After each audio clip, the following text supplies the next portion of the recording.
I'm Nishwata and welcome back to my YouTube channel. So as you know कि 10 दिनों बाद आपका English का एग्जाम है for class 12 CBSE and I know you most of you have not covered your English, you have not taken the subject seriously, right? तो I'll do it for you, like I'll collect everything and will give it to you. आपको बस exam में जाके लिखना है. I will write answers for you. I'll give you questions to revise and everything, summary, character sketch, symbolism, everything. I'll cover all of it in the next 10 minutes. I have already uploaded 3 other videos for the poems. You can go and watch it. And in 10 days, I'll try to cover as much as I can. So give me a chance and let's see how it works. So fine. Today we'll do the last lesson by Alphonse Daudet, and so let's get started. Okay, so just I'll give you a line about the author which is not important at all. I have told you like many times कि author और poet के बारे में ज़्यादा नहीं पढ़ना है. Just a line. That is, Alphonse Daudet was a French novelist and a short story writer. The last lesson is set in the days of Franco-Prussian War, in which France was defeated by Prussia, led by Bismarck, and leave it. I'll tell you here the introduction. Okay, this is the introduction of the story. So the story is set up during the Franco-Prussian War and in the territories of Alsace and Lorraine.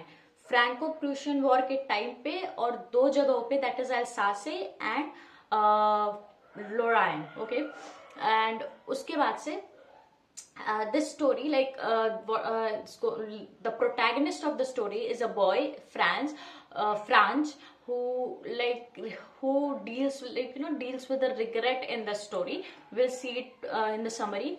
Then there is this teacher, M. Hamel, who is going to give his last lesson on the French language, and also there are few villagers, not very they are not that important characters. And one more thing about this story is that, okay fine, theme we'll discuss, that is regrets and patriotism and importance of language and all. Okay, so that's it. Now we'll go with the story, like summary of the poem. Okay fine, I'll see. So set in Alsace and Lorraine, French territories annexed by Prussia. ठीक है, Prussia, that is Germany, Prussia and Germany, उन्होंने French पे annex कर लिया था. दे annexed the France territory, sorry. And उसमें जो जगह थी अल्सासे एंड लोराइन, उन जगहों पे ये स्टोरी सेटअप हुई है. And then I told you the Franco Prussian war. और इस स्टोरी का नरेटर जो है, like the one who narrates the story is Franz, the boy. And it's also, it will tell that how the French rule can impact the language and your language, your nation, your identity, everything. Fine. So this is the whole plot of the story. Now I'll tell you the story. तो story सुनता है कि there is this boy named Franz. तो वो, उसका जो starting होती है स्टोरी की, वो स्कूल के लिए बहुत लेट हो रहा होता है. ही was running for the school and वो उसको लाइक इन बिटवीन उसको थोड़ा डर भी रहता है, बिकॉज उसके टीचर जो एम हैमल है, उन्होंने एक टेस्ट अनाउंस किया था जिसके लिए उसने एकदम पढ़ाई नहीं की थी. तो the test was on the topic participles. Okay, तो he was running very late for the school. फिर बीच में क्या होता है कि ही रिलक्टेंटली वो सोचता है एक बार के लिए कि like he should miss the school. और वो स्प्रिंग का जो वेदर वहां बना हुआ है, जो द बर्ड्स लाइक वो chirping, birds chirping and everything, जो जर्मन जो भी वहां पे सोल्जर्स थे, they are drilling the field and all. तो वो सारी चीजों देखने के लिए सोच रहा था. बट सडनली लाइक वो उस चीज से बाहर आता है, अपने दिमाग, लाइक वो बाहर आता है उस इमेजिनेशन से कि नहीं, मुझे स्कूल नहीं छोड़ना है. And he runs to the school. ठीक है, वो डर में रहता है कि वो अगर स्कूल में जाएगा तो उसको डांट पड़ेगी because he is running late. ठीक है, but as soon as he reaches the school, he sees कि वहां पे एक चर्च जैसा एनवायरनमेंट बना हुआ है. चर्च जैसा एनवायरनमेंट का मतलब कि बहुत शांत है. जनरली क्या होता है कि टीचर्स चिल्ला रहे होते हैं, they are just shouting on the students, and बच्चे भी चिल्ला रहे होते हैं, they are throwing desk chairs and what not, बहुत सारा केओस रहता है स्कूल में। बट इस टाइम जब वो गया है तो एकदम पूरा स्कूल एकदम शांत है and he is very surprise to see all of it. तो वो जब अपने क्लास में जाता है तो उसको लगता है कि उसके टीचर उसको डांटेंगे, बट इंस्टेड ऑफ दैट उसके टीचर उसको बहुत पोलाइटली क्या करते हैं, इनवाइट करते हैं कि come to the class and sit, have your seat. उसके बाद से देन ही सीज की सारे विलेजर्स तो हैं जो वहां पे हैं, like black Smith, the mayor of the of the area, mayor, blacksmith and watchmaker, ये सारे लोग भी आए हुए हैं, they are sitting at the back, in the back of the class, okay। और वो सारे लोग बहुत शांति से सब लोग बैठे हुए हैं, वो भी जाके बैठ जाता है। फिर क्या होता है कि उसके जो टीचर हैं वो एक जब सब सेटल हो जाता है तो उसके टीचर अनाउंसमेंट करते हैं that he is going to give the last lecture of last lesson और last lecture of his French class. Also उसके टीचर का एक गेटअप डिस्क्राइब किया गया कि उन्होंने वो ग्रीन कलर का ब्लेजर पहनते हैं, काफी फॉर्मली ड्रेस्ड रहते हैं। अगर वो ऐसा तभी ड्रेस करके आते हैं जब वो कोई स्पेशल ओकेजन रहता है, राइट। तो उसको थोड़ा लगता है कि कुछ स्पेशल है, फ्रांस को लगता है कि कुछ स्पेशल है। बट जब वो ये सब लोग ये अनाउंसमेंट सुनते हैं तो सब एकदम दुखी हो जाते हैं, ऑल ऑफ सडन एकदम दुखी हो जाते हैं, क्योंकि अनाउंसमेंट में ये भी रहता है कि जो फ्रेंच है वो रिप्लेस कर दी गई है जर्मन लैंग्वेज से। मतलब अब कल से उनके स्कूल में जर्मन लैंग्वेज पढ़ाई जाएगी, ओके। तो सब एकदम शॉक हो जाते हैं और उनको मतलब they all started morning about the language, morning, MOUR morning, तो मॉर्निंग नहीं मॉर्निंग, ओके। सो या सब एकदम दुखी होते हैं और ये सब चल रहा होता है। एंड देन उसके टीचर जो है वो अपना लेक्चर स्टार्ट करते हैं। तो फ्रांस जो होता है उसको उस टाइम पे रिग्रेट होने लगता है कि उसने पहले इसको इस अपने लैंग्वेज को अच्छे से क्यों नहीं पढ़ा। उसको उस लैंग्वेज के बारे में कुछ नहीं आता, वो ढंग से पढ़ता नहीं था। लेकिन जब उसके टीचर लेक्चर दे रहे होते हैं तो वो क्या करता है कि उस लास्ट लेसन को एकदम ध्यान से सुनता है और उसको सारी चीजें समझ में आने लगती हैं, जबकि उसको पहले नहीं समझ में आ रही होती थी।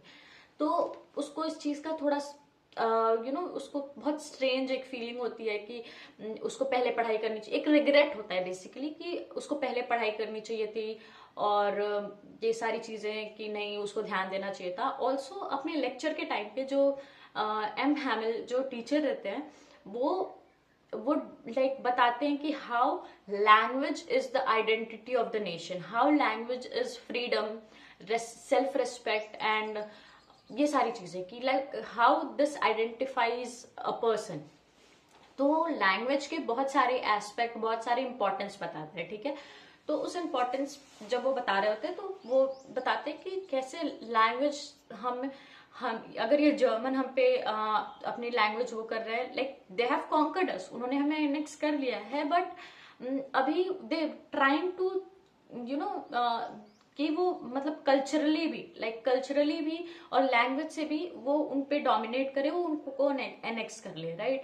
क्योंकि अभी कल्चर और लैंग्वेज नहीं छूटा है, they have just conquered the people. तो वो लैंग्वेज की इंपॉर्टेंस बताते हैं और बोलते हैं कि आप लोग प्लीज इस लैंग्वेज को सीखिएगा, इसको कीप इट अलाइव। बेसिकली आप इस लैंग्वेज को जिंदा रखिएगा एंड ओके। तो वो लैंग्वेज के इंपॉर्टेंस समझाते हैं, बोलते हैं कि ये आपकी पहचान है, it's your identity, it's your self respect and your language will give you freedom. ये तीन चीज बहुत ध्यान से like you can write it in a paper and it will give you nice marks, really it's very important. And then उसके बाद से वो सारी चीजें बता रहे होते हैं and everyone gets very emotional. वो ये भी बताते हैं कि कैसे विलेजर्स जो होते हैं वो अपने बच्चों को काम पे लगा देते हैं, स्कूल नहीं भेजते हैं, उसका कितना डिसएडवांटेज होता है, उनके बच्चे लैंग्वेज नहीं सीख पाते हैं and how sad it is for them, ठीक है, all of it. So this is like the story. And उसके बाद से क्या होता है कि while everyone was feeling like sad and all, और जब वो लेसन कंप्लीट कर लेते हैं, वो लेक्चर कंप्लीट करते हैं, तो वो बोर्ड की तरफ मुड़ते हैं और he writes sentence that is, I tell you, sorry. जब वो बोर्ड की तरफ मुड़ते हैं तो he writes a phrase that is vive la France, vive la France, which means France live longer. हाँ, vive la France, and which means that France live longer. I guess that is the only meaning, if I'm not wrong. हाँ, that is the only meaning. हाँ, France live longer, it means that. तो वो अपने love for the country को वहां से signify करते हैं, ठीक है। एंड वो फिर उसके बाद क्लासेस चले जाते हैं, that is the end of the story, that's it. Very easy, very like I would say it's very easy for you. Okay, so now we will talk about theme side. So themes of the poem, like we have 4 themes which is very important. So first is linguistic oppression and colonization. Okay, linguistic oppression यही कि language को suppress कर रहे हैं and they want to the German wants to dominate the France and they want कि French को है वो सप्रेस करके जर्मन का कल्चर, जर्मन का लैंग्वेज वो करे, तो वो उनके लैंग्वेज को ऑप्रेस कर रहे हैं, that is linguistic operation. And colonisation मतलब उन्होंने कैसे they conquered all of it और वो अपना रूल वहां पे दिखा रहे हैं एंड ऑल। तो दिस इज इट, ठीक है।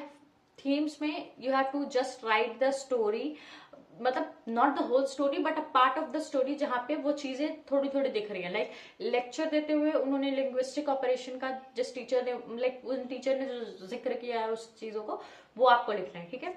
Not a very tough thing to do. Second is patriotism and nationalism. तो उसमें ऑब्वियसली कि यही कि how they are regretting about it, उनको कितना बुरा लग रहा है कि नहीं उनकी आइडेंटिटी उनसे अलग हो रही है, उनको आगे क्या पता they won't be able to learn French and all of this. उनको they want उनकी अंदर की जितनी भी you know love for the nation है वो बाहर आ रही है, उनको रिग्रेट हो रहा है, दे वांट कि फ्रेंच रहे, उनको इम्पोर्टेंस समझ में आ रही है अपनी लैंग्वेज की, और अपनी लैंग्वेज ब्यूटीफुल लगने लग रही है। जब उसमें एक टाइम आता है जब वो that boy when he was learning the French, तो उसको लास्ट लेसन में उसको फ्रेंच बहुत ब्यूटीफुल लैंग्वेज लगने लगती है, ठीक है। तो these are the things. Now regret and lost opportunities. Yes, regret तो मतलब सबको है, विलेजर्स को है कि उन्होंने बच्चों को स्कूल नहीं भेजा अपने, इंस्टेड उन्होंने काम कराया।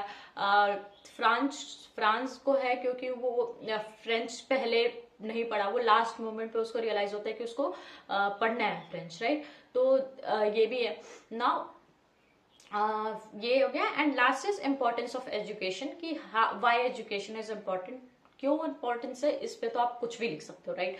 तो उसमें आप like according to this you can write that how it tells you like the teacher who are educated, उनको पता है बेसिकली कि अगर हम लैंग्वेज के लिए अपनी लैंग्वेज अपनी चीजों पे खड़े, लाइक अगर हम एजुकेटेड रहेंगे तो we can fight for us, we know the facts that how to do what to do, तो हम we can fight for our own identity.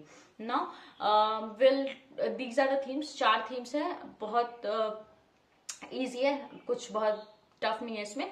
And next is will talk about this characters. Obviously France the guy, वो बहुत ही पहले he was a very notorious kid, वो class में ध्यान नहीं देता था एंड ऑल, बट फाइनली मतलब उसको रियलाइज होता है, तो उसके अंदर एक पूरा रिग्रेट रहता है पूरे टाइम पे। तो उसका जो कैरेक्टर है वो डिस्क्राइब करना कि वो कैसे बीच बीच में डिस्ट्रैक्ट हो जा रहा था, कि स्कूल नहीं जाता हूँ, टेस्ट के लिए पढ़ाई नहीं करता है, ये सारी चीजें, नॉट अलॉट अबाउट, ठीक है।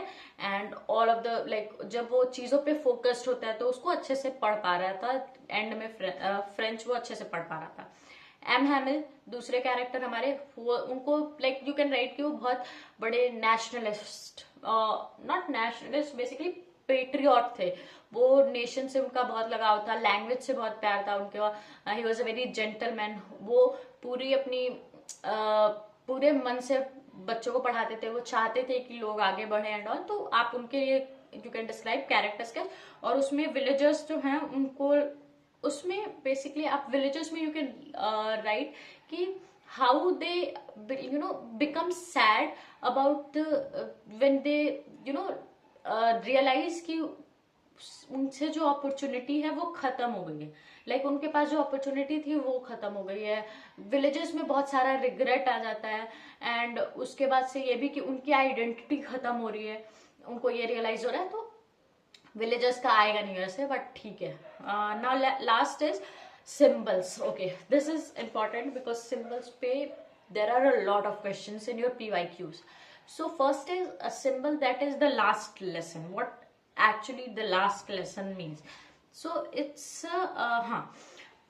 basically the last opportunity. ठीक है कि आप अपनी identity, the last lesson is basically the last opportunity before losing your identity and before losing your self, losing your freedom. Last lesson उसको सिग्निफाई करता है, एक लास्ट अपॉर्चुनिटी को। ठीक है, नाउ दैट इज वहां पे ना बहुत सारे black Smith, watch maker, mayor, मैंने बताया था वो लोग भी रहते हैं। तो उन लोग में वो क्या सिंबलाइज करते हैं? दे सिंबलाइज बेसिकली यूनिटी, कि एक टाइम पे दे गॉट यूनाइटेड। ठीक है, all they symbolises unity and shared regrets. ठीक है, उनके जो भी रिग्रेट्स रहते हैं। And last is the phrase vive la France. Okay, and it symbolizes, okay fine, this is very important, this phrase vive la France, it's very important क्योंकि ये ना एक सिंबल ऑफ रेजिस्टेंस है। सिंबल ऑफ रेजिस्टेंस वो बोलते हैं long live France. ठीक है, even when the time like they all are annexed, they are he's writing long live France.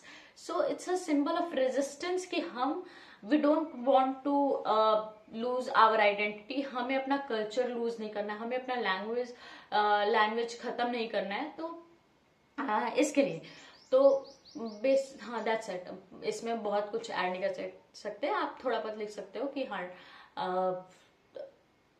Nationalism और पेट्रियोटिज्म को रिलेट करके। Now this is it. ठीक है, इससे ज्यादा इस चैप्टर में कुछ नहीं है। हाँ, मैं like I have told, if you're watching this right now, then I'm very glad because here is a bonus point for you that I am making, I have told you like many times कि मैंने बहुत सारे 1 pager notes बनाए हैं। ठीक है, 1 pager notes बना के जिसमें there is this one answer, और आप उससे सारे आंसर लिख सकते हो अपने एग्जाम के। मतलब लास्ट लेसन के लिए एक ऐसा आंसर है जिससे आप सारे आंसर्स लिख सकते हो, लास्ट लेसन के जितने भी क्वेश्चंस आएंगे। तो मैंने वो सारा बनाया हुआ है। So if you want, I will just drop the link of my Telegram channel in the description box. You can join my Telegram. मैं वहां पे आपके सारे भेजती रहूंगी। ठीक है, जितना भी वो है 1 पेजर नोट है, plus important PYQs and questions जिसके चांसेस हैं थोड़े आने के। लाइक क्योंकि एनालिसिस में क्वेश्चंस रिपीट भी हुए हैं, आई जस्ट एनालाइज, तो उसमें क्वेश्चंस रिपीट भी हुए हैं और किस टाइम के बाद रिपीट हो रहे हैं, कैसे टाइप के क्वेश्चंस आ रहे हैं, ऑल ऑफ इट। ठीक है, so if you have watched till now, Telegram channel join कर लो, I give it to you. ठीक है, and drop in the comments that which chapter I should cover the next, because there are a lot, and आपको जो भी difficult लग रहा है वो बता दो। वैसे आई विल कीप ये इन 10 दिनों में I will keep updating you, and if you want I will do a live session for all your doubt.